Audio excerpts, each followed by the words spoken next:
semuanya, perkenalkan nama saya Syifa Nurgania Maulani. Saya merupakan mahasiswa yang mengikuti program pertukaran mahasiswa merdeka dari kampus Institut Pendidikan Indonesia Garut. Di sini, saya akan memparodikan sebuah video dari buku yang berjudul Digital Authorship Publishing in the Attention Economy. Namun, sebelum masuk ke videonya, saya akan menjelaskan secara ringkas apa isi dari buku tersebut. Studi YouGov tahun 2015 menegaskan bahwa masyarakat umum Inggris percaya bahwa di dalam jiwanya terdapat jiwa penulis. Dilihat dari 60% masyarakat yang disurvei, dia mengindikasikan bahwa diri mereka itu ingin menjadi penulis atau ingin berkarir menjadi penulis. Karir sastra yang diinginkan dan juga teknologi yang ada saat ini meningkatkan hasrat ingin menjadi penulis lebih tinggi. Keberhasilan dalam penerbitan digital bergantung pada beberapa hal yang sama yang selalu diandalkan oleh penerbitan yang sukses. Di antaranya adalah basis pelanggan yang baik, pemasaran, dan kemampuan untuk ditemukan yang semuanya bermuara pada elemen kunci perhatian. Perhatian dapat berubah menjadi keuntungan finansial karena semakin banyak perhatian yang diterima suatu pekerjaan, maka semakin besar pula kemungkinannya untuk mendapatkan uang dari penjualan. Namun, seperti yang dicatat Goldhaber, uang mengalir ke perhatian dan lebih sedikit perhatian mengalir ke uang. Penerbit bersaing untuk mendapatkan perhatian pembaca melalui iklan, resensi buku, sampul buku, daftar buku terlaris, bacaan publik, penempatan di toko buku, klub buku, dan dukungan selebriti. Mengantisipasi bahwa dorongan grosir untuk perhatian ini akan kembali kepada mereka melalui penjualan.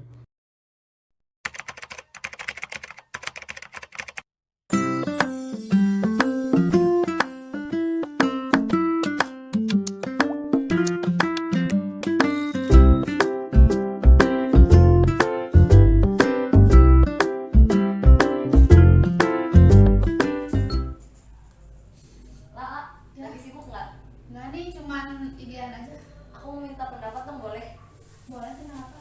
Jadi gini, aku ini lagi suka nulis ya sekarang. Kebetulan pengen nge-upload tulisan aku.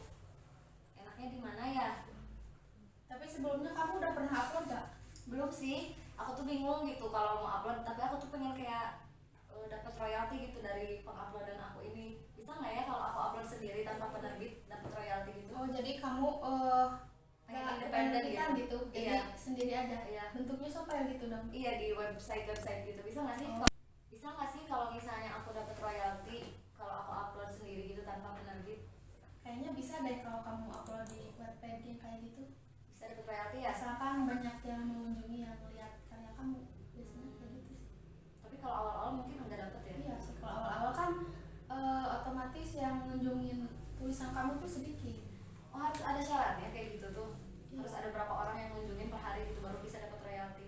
Iya, kalau untuk webpage sih nggak tahu ya berapa perharinya buat dapat royalti. Cuman kayaknya kalau semakin banyak yang melihat karya kamu itu kemungkinan besar akan dilirik oleh penerbit besar. Oh iya, cuman nggak enaknya, emang sih aku juga ada niat kayak pengen ke penerbit gitu, cuman kan nggak enaknya kalau nanti royaltinya itu diaturnya sama penerbit Dikit ya? juga, ya dikit juga, terus diaturnya sama penerbit. Jadi kita tuh kayak cuma punya nama aja gitu. Sebenarnya itu juga menjadi keuntungan ya, tapi kan istilahnya itu kayak buku yang kita buat, tapi uangnya dibagi-bagi gitu. Iya, tapi kan kalau penerbitan yang langsung percetakan gitu kita tuh jadi lebih terkenal kayaknya. Iya ya.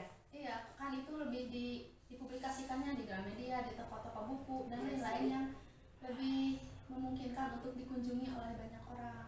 Oh iya. Aku tuh pengen jadi penulis independen, maksudnya tuh terinspirasi dari beberapa orang sih, kayak misalnya dulu kan Stephen King, dia buat sendiri buku terus dia nge-publish di Publish. Oh iya?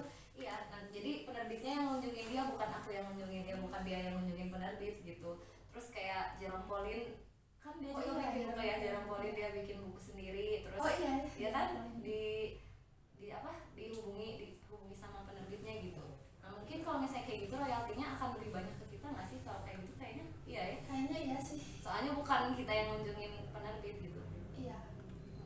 Cuman sebelum jadi penulis independen, maksudnya sebelum jadi royalti, aku juga harus jadi penulis sosial yang bisa mendapatkan perhatian pembaca sih kayaknya.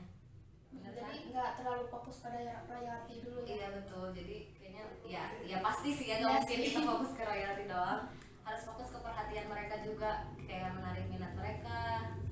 Kira-kira novel aku ini bakal menarik baca sih. Dari itunya aja sinopsisnya. Ini kamu nulis berapa lama? Beberapa bulan sih, tapi ini belum selesai sampai akhir. Oh lumayan lama juga ya. Ya lama banget. Ini kayaknya menarik deh dari dilihat dari plotnya. Bisa ya? Iya. bisa nih, bisa. bisa. Makasih banyak ya. Bagus nih benar-benar. Stephen King. Teteh nanya Stephen King. Oh. Apa nanya apa? Tadi kamu ngomongin Stephen King itu siapa sih? Saya belum pernah dengar gitu. Coba aku lihat dulu bukunya, bisa aku salah juga dulu. Yang masuk. Yang bojong kamu. Mau dibahas mana? Beresin. Pengen 10 menit ya, aku gak ada pembukaan.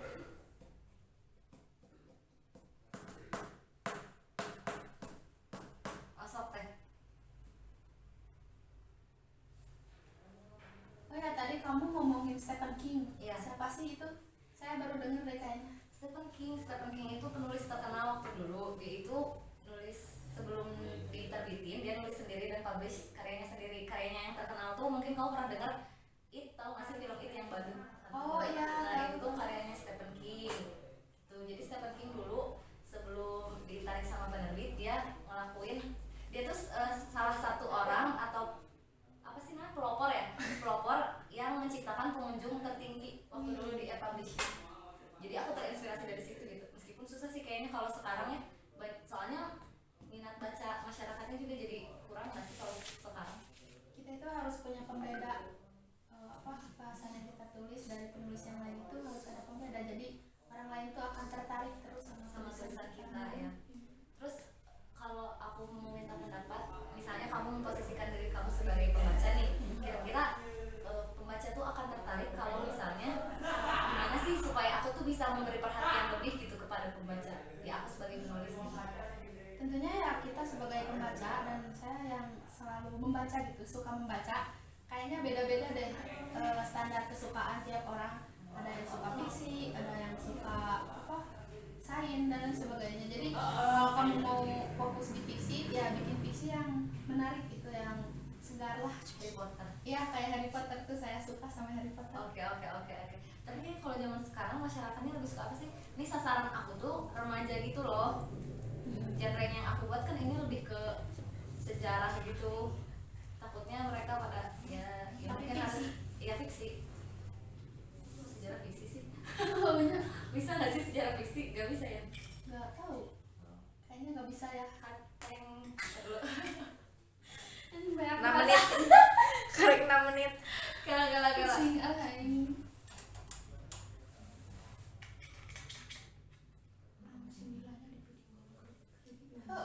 Siap. Aku apa lagi ya? Bis ngapain lagi aku? Bebas. Nadanya. Udah deh, aku akan mulai dari sekarang akan mulai. Oh iya. Rajin buat Mulainya nulis. Video opening. Nah, oke, kita gimana? Video opening 5 menit. 1, 2, gila gue gak bisa gitu. Sini ya.